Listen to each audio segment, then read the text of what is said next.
kasih ya, kita sudah mendengar ya bahwa ayat Takim Malik ini menceritakan dari keluhan-keluhan yang dianggap ada tidak kebenaran ya, dan dari mantan istrinya itu mencari pembenaran.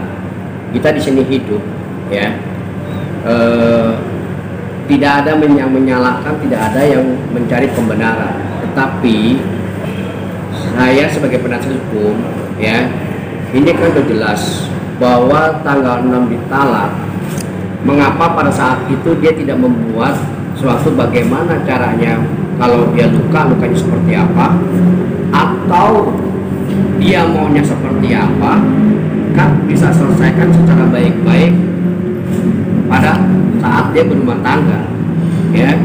Nah kemudian mengapa setelah ditalak diterima terjadi adalah kebohongan-kebohongan publik yang akhirnya mendorong kepada pemikiran-pemikiran orang. Lalu ya, ini ayat Takim Malik ini selalu berdiam dan bersabar. Tapi kesabaran manusia itu kan ada batasnya. Tidak mungkin dia bersabar terus menunggu terus-terusan dikatakan penyimpangan seksual lah, penyimpangan terhadap oral seks lah. Kenapa pada tanggal 6 ditalak itu, kenapa dia nggak melakukan sesuatu hal apabila memang itu dilakukan oleh ayahnya Takim Malik, kan bisa melakukan sesuatu, yaitu bisa laporan polisi atau dia berbuat melapor kepada pihak yang tertentu, betul kan? Atau setelah tanggal 1 dia meninggalkan rumah. Iya, makanya apakah ini dipikir secara logika? Dari tanggal 1 tanggal 6 itu kan tidak ada permasalahan, kan sudah dilihat di publik nih dia ngomongnya apa. Kemudian dari tanggal 1 tanggal 6 ya, setelah itu berpisah dengan baik-baik dan diserahkan itu semua hak terhadap mantan istrinya, maka tidak ada lagi untuk berkata lain untuk perbuatan-perbuatan yang artinya telah berpisah rumah tangga dengan baik. Nah, saya sebagai penasihat hukum ini menyesalkan sekali apakah dengan adanya seperti ini mencari sesuatu, atau dia memang mau cari hanya mencari melihat bahwa pemikiran-pemikirannya itu dilihat ayat Takim Malik ini sehingga pikirannya goncang ya. Tetapi kalau mamanya dikatakan penyimpangan dan diterima visum, coba pikirkan kita, apakah kita mampu untuk mengambil visum itu atau rekam medis itu? Itu kan rahasia dokter, nggak mungkin bisa diambil. Kalau dia misalnya mamanya lukanya di luar daripada ya, di luar dari tanggal tanggal 6, dia tanggal 5, tanggal 4 mungkin itu luka, mungkin dia pada waktu itu kan berseteru, bisa bagaimana caranya lukanya dia, bagaimana juga tanggung jawabnya. Tapi ketika saat tanggal 5 itu tidak ada masalah, apa masalahnya gitu, selesai. Tapi setelah itulah dia membuat kebohongan publik yang mengatakan bahwa ayat Takim Malik ini adalah penyimpangan. Penyimpangan di mana? Simpang yang mana yang dilakukan? Ya, kalau misalnya penyimpang itu, kita sudah bertanya kepada ayat Takim Malik, ada kelainan jiwa enggak? Ada organ tubuh yang ada penyimpangan enggak? Atau ada yang satu menonjol dalam pikiran yang negatif tidak? Nah, dia bertanya, dia normal kok, betul nggak? Betul. Normal nggak?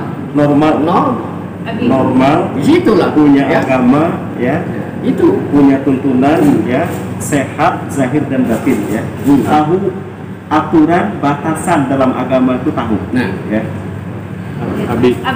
yang bersangkutan sendiri ngaku menikah karena ingin belajar agama, tapi mengakunya tidak pernah diajarkan agama dan tidak pernah diajarkan bimbing.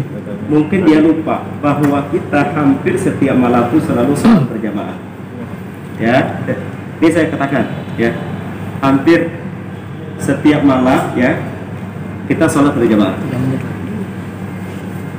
Pengakuan yang di sana katanya soal berjamaah juga dia yang mengingatkan, Abi bukan Abi yang menuntun katanya.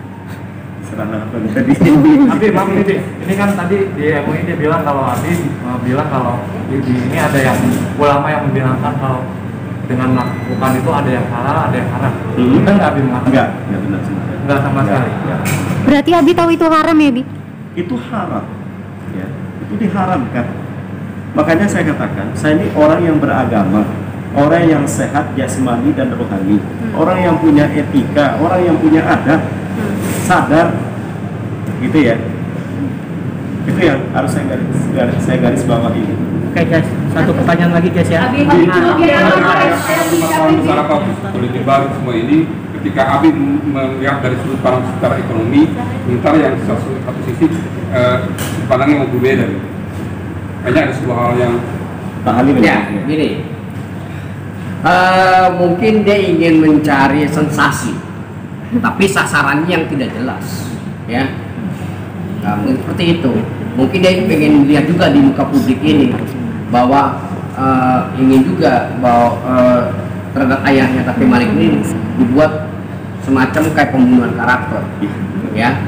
Kalau misalnya seperti itu, kebohongan itu kan tentu ada undang-undangnya, tentu ada yang orang tersentuh dalam hidupnya dan terganggu dalam pikirannya, maka ini ayah Tapi Malik ini akan berpikir, apakah selaku langkah-langkah ini akan dibiarkan aja atau langkah selanjutnya akan mengambil langkah-langkah sesuai dengan perundang-undangan, kan gitu.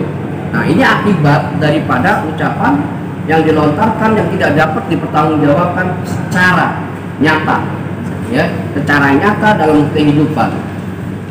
Rahasia rumah tangga itu tidak perlu dibongkar publik. Rahasia dalam rumah tangga itu hanya ada kedua belah pihak, suka tidak suka, ya, itu rahasia. Apalagi mengatakan bahwa penyimpangan seksual atau orang seks itu tidak dimungkinkan berbicara seperti itu di muka publik. Yang bicara publik itu yang keluhan apa, seperti kekurangan materi, atau dia nggak diberikan mobil, atau karena dia punya rumah, atau dia punya yang lain, itu dibicarakan. Tetapi kalau menyangkut masalah penyimpangan dalam itu, kita tanyakan simpang yang mana yang dilakukan oleh ayah Tapi Malik, itu harus jelas. Abi, terakhir mungkin itu.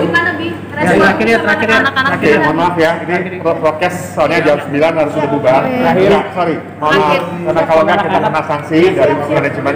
Silakan terakhir, cepat saja. Abi, tolong, mohon. Ini boleh Abi bantah melakukan oral seks Kenal saya tidak ada, ya, tidak benar sama sekali. Anaknya Bi, respon anak gimana Bi? Kenapa? Respon Umi sama anak-anak gimana Bi? Kalau anak-anak semua mensupport ya, karena saya juga udah cerita semua gitu ya. Jauh sebelum ini bingar-bingar gitu ya, masih apa pada saat pertama dia di kamar ya, di kafe itu ya, anak-anak udah lihat gitu. Mereka support, memberikan dukungan. Oke. Katanya